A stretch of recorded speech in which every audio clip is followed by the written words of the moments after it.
will be exciting as well. It's my pleasure to get to introduce Meena Kothandaraman, who is the founder and owner of Twig and Fish, which is a design and creative studio. And I had the pleasure to spend 30 minutes with her last night around dinner. And in that 30 minutes, she completely changed the way that I thought about product design to not just be vertical about what are the functional needs of a product, but actually to be horizontal about the human experience. And so with that, I'd love to introduce Meena up to the stage.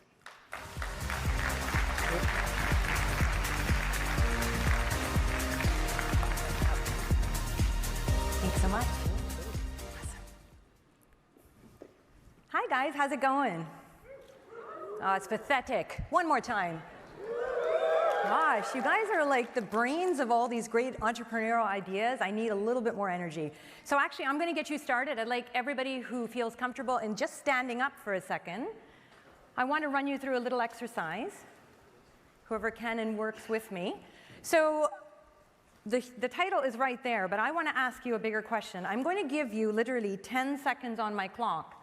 And I want you to think about 5 experiences that have absolutely blown your mind away, sort of exceeded expectations. Anything, it could be product, service, space, interface, it doesn't matter. Go for it, you've got 10 seconds.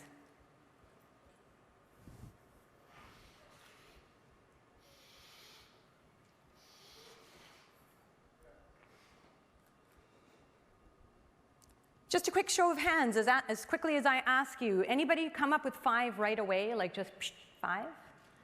Okay, I've got one gentleman here, and I don't see too many people in the back with their hands up. Okay, so you can sit down. How about 4?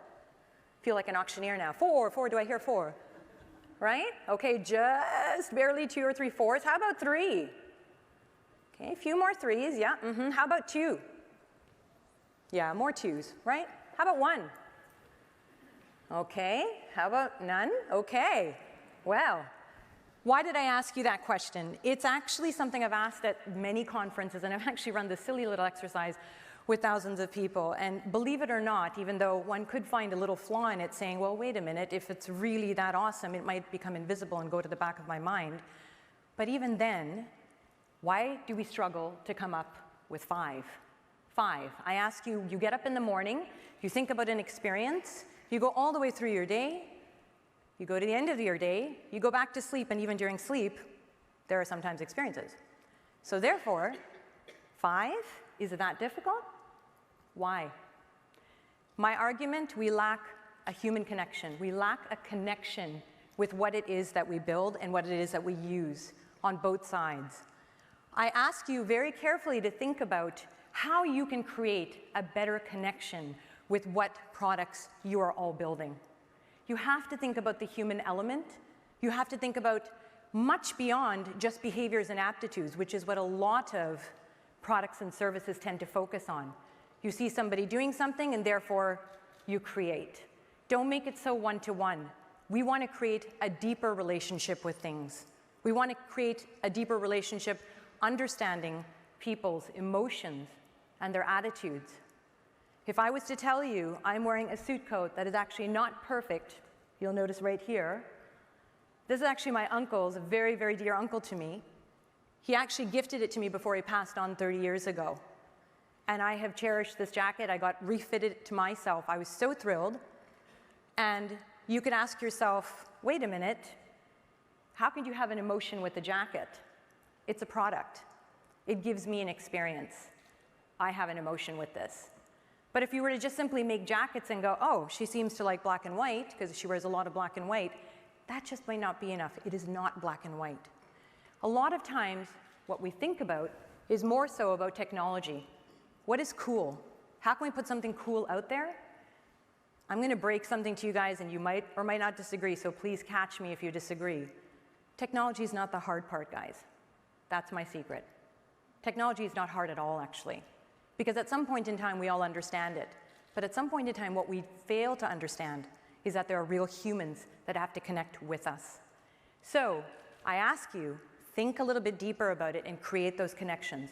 You, as entrepreneurs, as small businesses, as people coming up with all these great ideas, all I want to leave you with is a few things. What could you do? First of all, study people holistically.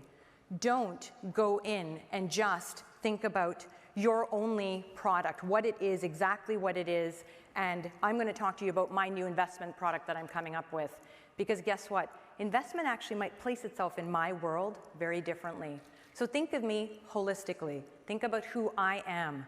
Think about all the different areas that I might have to consider investment, for example, and try to integrate that into your product, because you want to integrate into my life. You don't simply want to throw bubblegum at me and hope it sticks to what I'm wearing that day.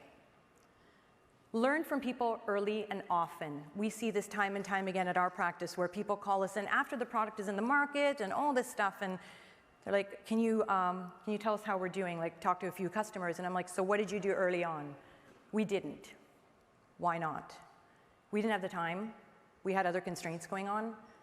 That's not a good enough answer, guys. It's planning. Plan for it. Make sure it starts early. Even if it means that I sit down and I observe Devin, for example, showing me how she cannot use something. She doesn't have my product yet, but I now see that she has a problem, and I understand that context. Make sure you use rich stories to mitigate this sense of bias and assumption. We all want high confidence. My two presenters before me have talked about wanting answers to questions, wanting a sense of confidence with it as well. How many of you would like to have high confidence when you actually make a decision and move forward? It's incredibly important, but what happens when we have low confidence is often it's coupled with lots of assumption and lots of bias. Is that okay? And how far will we get with that? So use rich human stories. Make sure those stories come to light. Meet with people, understand people beyond your product. Try as best as possible to unpack human complexities beyond numbers. One of the most interesting things that I find is that people are scared of studying humans because we don't come neatly in a beautiful box with a bow. We're not presented that way. How many of you like to use the term, "it depends"? That just makes you messy by nature, because that means you can't fit into a box. That is what we build for. That's what all of us live for. We need to embrace that complexity and be completely fine with it. Embrace that discomfort is one of the biggest things I would say. Tell people around you. It's okay to be uncomfortable, because guess what? People are messy. And then finally, democratize human learning. In so many companies that we've been to, there's always like one or two people who have the human story. Oh, I watched so-and-so do this. I went and saw this person do that. And everybody else is left in the dark. That's not okay, guys. It needs to be every single solitary person. We say this to Fortune 25 companies, and we say this to you. Literally, it has to be every person in the company who can actually share a human story about the product it is that you are building.